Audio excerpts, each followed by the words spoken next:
And also with us now from Gaza is our correspondent Noor Harazeen, speaking to us from in front of the Al Shifa hospital in Gaza. Noor, how's the situation at the hospital where you are right now? Yes, Marwa, the last attack was half an hour ago. Injuries arrived, 2 or 3 injuries arrived 20 minutes ago.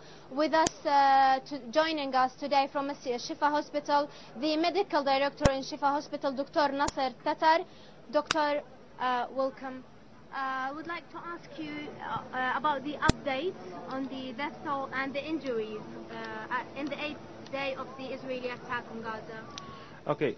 The death toll regarding this Israeli aggression is more than 160 people.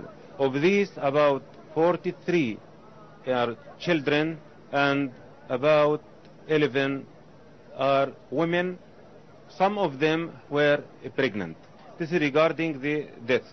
Regarding the injured people, I have more than 1,200 people have been injured, and of these 431 are children and 207 are ladies. This is regarding the injured people up to now. But in spite of that, up to now the number is increasing every minute. Every minute we receive those people who has been killed or injured by the Israeli army.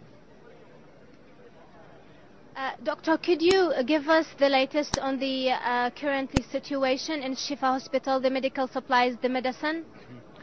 You know, we are under siege since long, and we have been suffering from deficiencies in drugs and medical supplies also since long. Today, the stock of more than 200 drugs in the Ministry of Health stores is zero, and also we have about 400 items of the medical supply in the MOH stores also is zero. So this aggression came in the situation in which we have been suffering from deficiency in the drugs and medical supply.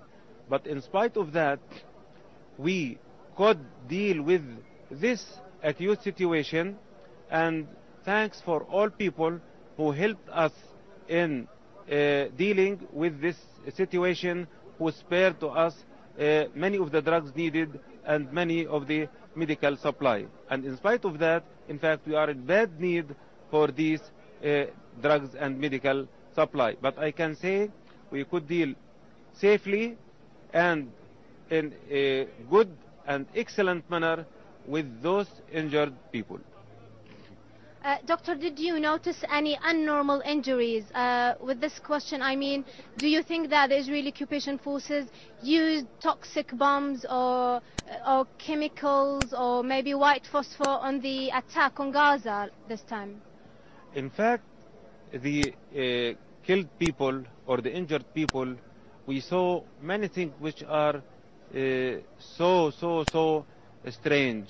Many people came with amputated both upper limbs or amputated both lower limbs or brain out or other injuries, which is very strange, and it expressed about how this Israeli army bombing those civilian people. In fact, those people who has been killed or injured are civilian. Most of them, more than 50% of them, are ladies and children, and even the adults, they are civilian. Nobody of them is expressed as in the army or those taking weapon with them. In fact, this expressed as maybe some strange, maybe some other weapons like chemicals and toxins could be, but just now we couldn't prove this matter. And from the previous war, 2008-2009, we could conclude by the analysis of some of the samples taken from the body of the injured people and killed people that some of the toxic toxic substances were used against the civilian people in Gaza. Yes, well, In Noor fact, I Harazeen. want to say, Yes, Noor. and all the world should Noor see Harazeen, our Gaza victims correspondent. of Yes, this attack Can you sorry, hear me? doctor. Yes, have Yes, thank you Marwa, very I much. can hear you. Do you Yes, have a thank you very question? much for that, Noor Harazeen. Thank you.